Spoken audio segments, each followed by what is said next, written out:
Hello, friends. Welcome to Creative Learners. This is Aditi speaking, and I am going to deal with the history of English literature this time.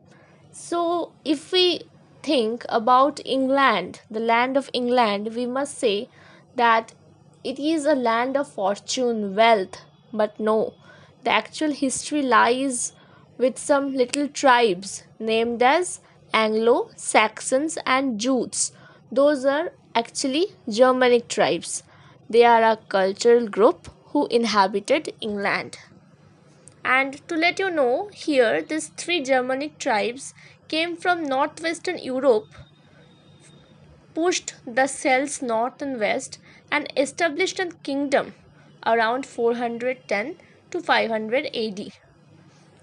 Now, this old Anglo-Saxon people, they arose from the interaction between incoming groups of people from a Germanic tribes, and they again mixed themselves with British groups. Many of the natives over time adopted Anglo Saxon culture and language and were assimilated. So the Anglo Saxons were the tribe who established the kingdom of England, and the modern English language owes almost half of its words, including the most common words of everyday speech, to their language. Now, if you talk about their initial settlement, it comes between 450 and 100 AD until the Norman conquest. Now, people wanted to know what is Norman conquest. Norman conquest is was the 11th century invasion, and it was an occupation of England by an army made up of Normans, Britons, Flemish, and men from other French provinces.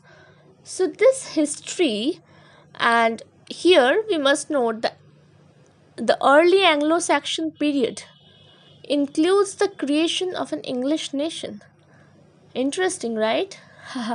It was not the English people right away from England. It was the Germanic tribes named Anglo Saxon and Jutes. Another important thing to note that is the term Anglo Saxon is popularly used for the language that was spoken and written by the Anglo Saxons in England and eastern Scotland between at least the mid 5th century and mid 12th century. So they were commonly known as Old English. Okay, it's interesting, I know, but we should know it very slowly so that we can get interest. Now, what is there? The history of the Anglo Saxon is actually the history of a cultural identity. Okay, they were also threatened by Danish invasions and military occupation of eastern England. This identity was re-established.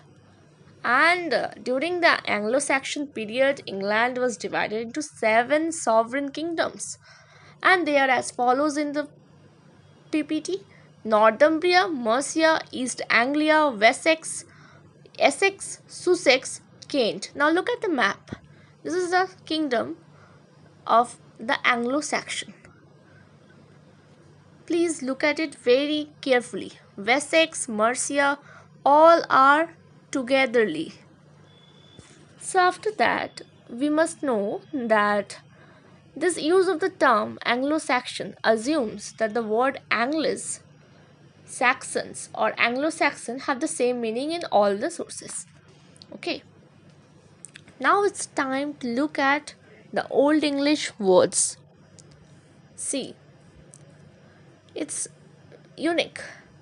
So I guess it's written Old English Translator because I have seen it net. Not really learned by heart. So this is what today we introduced to the history of English literature as a revision, how England became what England is today. Thank you so much for listening to me. Please subscribe the channel, share it among your friends.